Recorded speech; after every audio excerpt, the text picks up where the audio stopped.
So I'm sitting here in the dark. I was just chatting with somebody, but I am now finally in the silence of my house. And I was just going through, I don't know, some mental inventory on stuff that I said today and whatever. And again, okay, you guys are going to be going through a major biochemical change. Okay, so here's the thing. You're going to first, so I say that the body, mind, and spirit are going to be healed in that order. Body first, then the mind, and then the spirit. Okay, and so you're not going to really know exactly how the spirit's going to manifest. You'll obviously see just how you behave, and the spirit that you have known is probably going to stay pretty consistent while you're going through the physical healing. Because I remember going through the initial physical healing of my PMDD and other issues that I was dealing with. There was the constipation, the hemorrhoids, the yeast infections, the potential UTIs, the rashes that came up, the irritability, the depression, the PTSD type of like anxiety, I said irritability, to fatigue and all of that. So there was no real time to like focus on the spirit. Okay.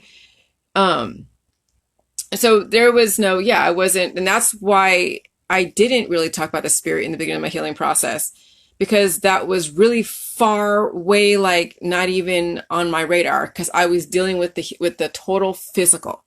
Okay. And I haven't really focused on the spirit because I did my own, religious search in my earlier years. And then I'm just like, okay, I don't know what, so I have a whole different perspective now on the spirit. But in the beginning of the protocol, the spirit and the mind wasn't even on the radar. It was just strictly physical. So this protocol has been unfolding by each layer that I peel back. And then I'm bringing in other types of, or bringing in other concepts that have already been substantiated and been studied in the spiritual world, in the holistic world, and other worlds. And so I'm bringing all those in. And so finally, I figured out then, okay, so it's the body, mind, and spirit. So what's the mind? The mind is then your mind expands. Your mind is now clear to where decisions are being made, different decisions are being made. You're able to strategically solve things so much more faster, so much faster than you did before. Your mind is able to organize things that you weren't able to organize as fast as you can now. But before, it was like it took you to having to write things on paper or do other things to kind of help you organize your thoughts. Now, the thought organization is so much quicker and totally different. Okay. And then also too, and then that's also too, when I was exploring everything, picking everything about the protocol apart. And then you've seen, some of you who've been around a while, if you go to my YouTube, you've seen the growth process from every single experience that I've gone and I've analyzed, and I've done just so much research and then just picked it apart and it just really brought it to you guys, got some feedback. So that was the mind. Okay. And then the spirit was not this summer, but the summer before, when I went to Portugal. And I didn't even know that I would be dealing with the spirit in Portugal, but I was friends with a very Catholic person. This is when Kevin introduced me to the Sasha Day game, and they're all into the spiritual healing side, which is great. I went to Portugal and visited Fatima, and Fatima is a huge pilgrimage location for Catholics because of apparitions that has some kind of religious basis to it. And so then there were some other things that I felt like I saw little squigglies and behind my eyes, like little filaments when the sun hit me a certain way when I was in Portugal, and it was just so weird. And I noticed that, and I've never noticed that before. And right there, Kevin was there, and that lady that I was hanging out with was there. And it was just, and then we were talking about the spirit, and, and some people weren't really wanting me to really focus too much on religion because it was so divisive. And so I have been told before that the spirit is something that the religion, the spirit, I should stay away from because it triggers people too much. And believe me, oh my God, yeah, it does. And so I've kind of wrestled with the spiritual healing for probably about a year now. So, so really what I found out through all of my research is the spirit is how it is we explain our past, present, and future. I mean, that's really what it comes down to, is how do humans come to terms with the past? How do humans come to term with the present? And how do humans come to term with the future? And we always have to have an answer, and it always has to be something that we recognize, that we feel comfortable with, and that we don't have to, and familiar and safe. Okay. And so, because humans have to know these things, they can't be in the unknown. They can't just say, okay, let go and let life. It's like they have to have an answer. And so, yeah, so the spirit is your biochemistry that holds all the different memories and traumas and the things, your accomplishments and all of this stuff. And then this is what then you project to the world. And then when you project something, you also attract people. And so then people say, okay, kindred spirits. Well, it's kindred biochemistries, kindred hormones type of thing. And so every single person is a representation of your past, present, and future. And some people have a lot of people from their past in their future because they, it's easier to live with the past versus moving forward. But what does it mean to move forward? Because does it mean that you bought a new house and you did this, and maybe you're with the same friends and you're all in the same clique together, and every single person, and you're in the same, you haven't really changed your venue too much. It's just, everything is pretty much, you stay in the pond, the safe pond, which is nothing wrong with that. But if somebody's looking to change their spirit, or it's not working for them, or they found a higher existence, then you're going to then be changing how it is you interact with the world, and you may not have the same friends. And so you'll go through people much quicker, because if you're changing your biochemistry at the chemical level, it's going to change your hormones, which is going to change the way you perceive things. It's going to change your interests. It's going to change your patience level. And then it's going to change the way in which your tolerance. And so what you used to accept as totally, perfectly fine 3 or 4 or 5 months ago is now not acceptable anymore. And now you need to do something different. Okay. So the spirit is a very, and it's offensive, because what happens is the spirit has also to do with relationships. Okay. Because you see it, every person that's spiritually connected to someone or something, they travel in groups. Spirituality is a type of group think in a lot of ways. Now, can a person be spiritual and be on their own? Well, here's the thing. I like to say that I'm spiritually on my own, but no, I have my Jilly Juice crowd. I'm not really spiritually on my own when you think about it, because no man is an island. We do need people, but at what level do we need people at? That's really what it comes down to. So it's not like, oh, I'm all by myself and I'm so independent, I don't need anybody. Bullshit. I mean, I need Kevin, I need Bridget, I need Lillian, I need my husband, I need the friends that I have that I hung out with today. I need all of you guys. So spirituality is the type of people you're attracting, and then what kind of common goals, and then are you moving forward, progressing at an exponential level, and are people keeping up? And are you expanding just all of your possibilities? Or is it just much safer to live a specific lifestyle, which people do, and you see in your friends and family, that they live a very programmed life. You get married, you have children, you have a job, you go to college, high school, which you need to have the foundation, the basics, but there is a very predictable programming out there. Some people want to break out of that, and then that's when, and sometimes it happens organically, and sometimes people actually influence it and intend to change the biochemistry. So with the J juice, we don't really know what the future is going to hold for all of you. J juice is a period, especially with the spirit, is a period of unpredictability, which is very scary for not only myself, but for everybody else that's on the J juice. And so when I challenge someone's usual status quo, that, when you do the J juice, you may not be this love, love, love, or hate, hate, hate, or indifferent, indifferent. You may actually have a very different outlook. And if somebody has challenged your reality, it can be rather difficult and offensive. And when you are rapidly changing, because if you guys get past the physical healing portion as well as the mental, and you finally hit the spiritual side in some way, okay, now if you're already in a religion, who knows, it may enhance your religion, or who knows, I can't really foretell how you're going to perceive your current religion while you're doing the J juice. But what was I going to say?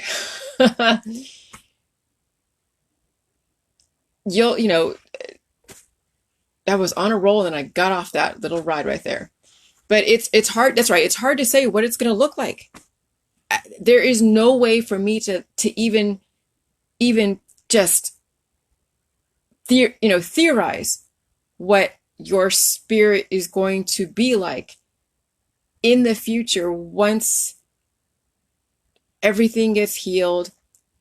It's like we don't know. And that's the difficult thing, is at what point, I mean, is there still something to work towards? Is there still like an end result? And that's, I think, right now with the spiritual world today, with the death trajectory, is that people already know there's an end point. Now, how do they characterize the end point? Which that's why you have all a million different religions. But if you're still going to be living indefinitely, how would you characterize the spiritual world now? What is that going to look like when you're living indefinitely? Because there's no death to be had here. So what is spirituality when you're not dead? Okay. And that's one of the hardest things. So you're seeing my healing process, and you're seeing all the fast evolution in my world, and not everybody can keep up. I'm telling you guys, when you do get to a certain point, not everybody will be able to keep up. And some people will, and some people won't. Some people want to hold you back. Some will totally just push you forward, even if you're not ready. And it's a journey. There'll be people, and I've come to terms with the people that I've had in my life where they were great for that point in time, and I was great for them. And then finally we have to part ways. And you're seeing that now. I'm dealing with something like that right now, and it's difficult. You get into very intense relationships, even through Facebook, as far as just the J juice. Okay? Because we have so much intense emotions around healing and the physical healing and the spiritual healing and the mind healing and all of that. So it becomes so crazy intense. And so when you have moved past a relationship, not everybody's ready to end it. And so that's difficult. So just I really just want you guys something to expect. Okay. That, and some of you may have people that are not doing the protocol, but you still have a common goal. That's really what it comes down to. So even those that are not on the protocol and you're in a relationship, they don't have to be on the protocol for you to have a relationship with them unless they are completely damaging you. And that's where you have to have a different conversation. But if you have somebody that's in your life that loves you and supports you, and maybe they don't want to do the protocol, but they love you and support you, then they don't have to do the protocol to be in your life. As long as you have a common goal, a common ground, and you already have set your parameters on how you interact. And it's just like any relationship, you communicate, and then either people will do what it is you request, or they don't, or whatever it is. I mean, it's just like any relationship. Okay. So when things start moving faster for you guys, as you keep healing through the process, don't be alarmed. Just roll with the punches. Just go with it. Okay. What you think is wonderful now may not be wonderful later. Okay. Life could change. Everything could change in like 1 week, but I'm not trying to drastically change my life, but there are certain things as far as just, the stuff that we focus on that may cause us drama. And if there is drama and unfinished business and just high octane or overabundance of stuff, that's going to be addressed and it's going to be dealt with. And then it becomes then ultimatums, and then people will make their choices. Okay, so sometimes it has to come to that. So just something to prepare for, and just, don't be alarmed. You're going to be faced with some of these types of decisions and these scenarios, and it's emotionally fucking exhausting. Excuse my language. But it can be very, very exhausting, but it needs to happen. Spirituality can be very exhausting because you're dealing with your hormones. Some people intentionally induce hormones to get a specific effect, and you can use hormones for a lot of different things, okay? So when you purposely, or when you deal with people who trigger you on a constant basis, it's a lot of hormones that get brought up. Hey, Angela, nice to see you. And it's exhausting. And then you have to go and repair yourself from that interaction. You got to take a break. You got to, create some boundaries. When people do drugs, they have to repair themselves after they do drugs. People can be drugs, Some people will trigger certain hormones to come up. Okay. And sometimes you then have to recover from being around certain people. That's just how it works. So it's just something to understand that there are people and there are products and plants and drugs that do bring up certain hormones, and it can be rather exhausting. So balance is really key. Balance, space, and understanding and boundaries, that will keep everybody just calm. And whenever you get into any relationship, you really figure out the terms of that relationship. Okay. And if you don't know the terms of that relationship, then there'll be major expectations. So this is just my musings for this evening, but I wanted to say it when I wasn't being interrupted by people and babies. And I had fun with some babies today, and I got to do some pretty cool stuff. And it's nice. It's a nice break, because I do like to burn the candle really, really on both ends, as far as just with this protocol and with all of you. And then also not like burn the candle both ends, but I do get very intense with my work and my stuff. So sometimes it's nice to just do something different. And I did today. Okay. But now you're seeing the spiritual side, and I've been dealing with this spiritual healing ever since about a year. This spiritual healing has been about a year. It started in Portugal, and it's finally come full circle right now. And it's a trip. I'm telling you guys, stay on the protocol. There's so much you don't even know what you're going to be like. Just holy wow. Oh my God. Okay. So I'm just giving you a glimpse, because we're not that different. We're actually all the same. We may have different circumstances and different conglomerations of illnesses and different, cultures and backgrounds. But when you think about it, all of us are the same. Okay. So I just want to give you something to look forward to, and maybe hopefully you might kind of see where I'm coming from, but you have to get through the physical healing first. If you can't get past the physical, then it's going to be very difficult to then get the mind healing and see the other side. And it's going to be obviously just you're not going to really hit the spiritual side, because you'll still loop in the same hormones if you can't get past the physical side. And there are people that are still looping in the same hormones. They don't understand because they're still in their hormones. That's their reality. And so they're not getting where I'm coming from. And so it's like foreign, and they call me unstable. No, I'm evolving very fast, and you're not catching up. There's stable imbalances and unstable balances. Okay. Do I want to be consistently imbalanced? Nope. Nope. Nope. Nope. I do not want to be living in hate, or love, or being completely indifferent. I want to acknowledge and move on. Acknowledge and move on. I don't need to be positive all the time and love, love, love. And I don't need to be hate and oh my God, everything sucks. No, remember, there's a thin line between love and hate, a very thin line. Okay? So really, it's about the world of acknowledgement. That's it. All right. Talk to you guys later. You guys have a great night. Bye.